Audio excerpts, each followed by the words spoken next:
میرے اعلیٰ حضرت فاضل بریلوی رضی اللہ تعالیٰ عنہ کا کردار جاگ رہے ہیں آپ لوگ؟ اٹھ کے ذرا جاگ کر کے سنیے گا بات. کیا انداز ہے. دو شہزادے اعلیٰ حضرت کے اور ایک حجت الاسلام ہے. رنگ اتنا گورا تھا، آنکھیں اتنی پیاری تھی کہ ہندو دیکھ کر ہی کلمہ پڑھ جاتے تھے. اتنا عظیم بیٹا اور چھوٹے مفتی اعظم عالم اسلام جن کو عرب کے لوگ بھی مسئلہ بھیجے کہ آپ فتوے کا جواب دے. اتنا بڑا مفتی، دو شہزادے. لیکن پیر و مرشد نے حکم دے دیا. ایک دن کہا نوری میاں صاحب نے، اور میں اکثر سوچتا ہوں کیوں انہوں نے کہا تھا. ان کو پتا تو تھا کہ اعلیٰ حضرت کا تو علمی تعلق ہے، علم و فہم کے ساتھ رشتہ ہے. ان سے کوئی کتاب کی بات ہوتی، ان کے ساتھ کوئی دنیاوی بات تو کر دینی چاہیے تھی.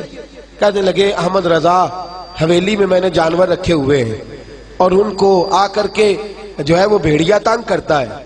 کوئی دو کتے رکھنا چاہتا ہوں تاکہ وہ آئیں اور پہرے داری کریں رات کو. جنا تنا وچ عشق نہ رچیا کتے ہونا تھی چنگے، مالک دے کر راکھی کر دے صابر پکھے ننگے. کہنے لگے دو کتے چاہیے. تو میرے دوستو اعلیٰ حضرت فاضل خود پیر ہے، ٹھیک ہے بچے سجادہ نشین بن جائیں گے، صحیح ہو جائے گا. خود عالم ہے، بڑا سارا ادارہ بچوں کو مل جائے گا. کیا ضرورت ہے ان کو کسی بھٹی سے گزارنے کی. لیکن بریلی کے امام کا انداز دیکھیے گا. اپنے دونوں شہزادوں کے گلے میں رسیاں ڈالی اور لے جا کے شیخ کی خدمت میں پیش کیا. اور جب پیش کیا تو ساتھ رو بھی پڑے. کہنے لگے حضور یہ غلام زادے ہیں، جانوروں کی ساری رات دیکھ بھال کریں گے، روٹی کا مطالبہ بھی نہیں کریں گے، کھانے کا مطالبہ بھی نہیں کریں گے. یہ ٹھوکریں کھاتے پھرو گے، ان کے در پہ آ پڑو. قافلہ تو ہے رضا اول گیا آخر گیا، یہ میں لے آیا ہوں، قبول فرما لیجئے. حضرت نوری میاں سید زادے بہت بڑے محدث جھولی اٹھا کے کہنے لگے احمد رضا یا دعا دیتا ہوں اللہ نے جیسا علم و فہم تمہیں عطا فرمایا اس کی برکت تیری اولاد کو بھی عطا فرمائے گا. پھر زمانے نے دیکھا، زمانے نے لوگوں کا ایک اچھا نہیں ہوتا، ان کے دونوں اللہ کے کامل ولی اللہ گزرے. عزیز یاد رکھ تو جب انہیں تربیت کی بھٹی سے گزارے گا. یہ تو اعلیٰ حضرت کی بات تھی.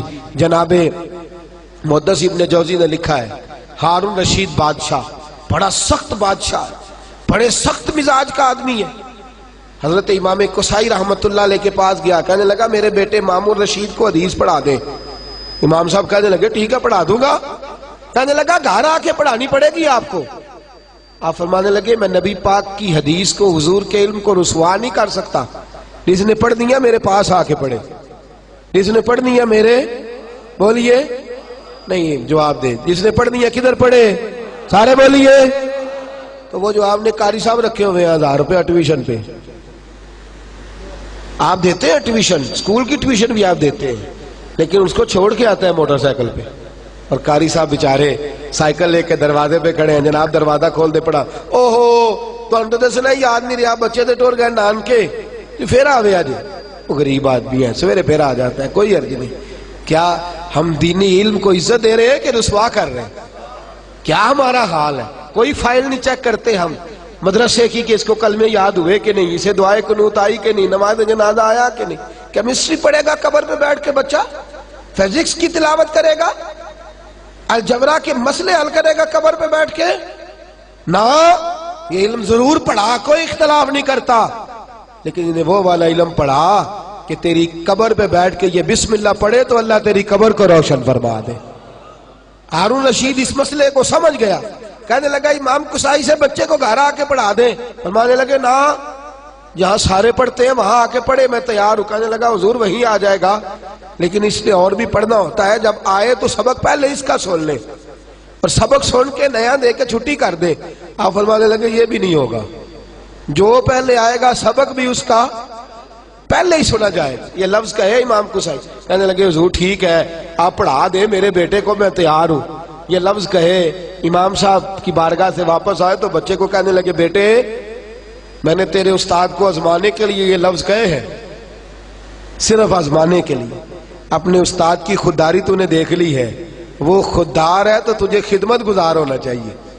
وہ خوددار ہے تو تجھے دیکھنا استاد کی خدمت میں کمی نہ آئے، شیخ کی نوکری میں کمی نہ آئے. اللہ اکبر. ہارون رشید ایک دن گزر رہے اور امام قصائی مسجد کے باہر وضو کر رہے، اور ہارون رشید کا شہزادہ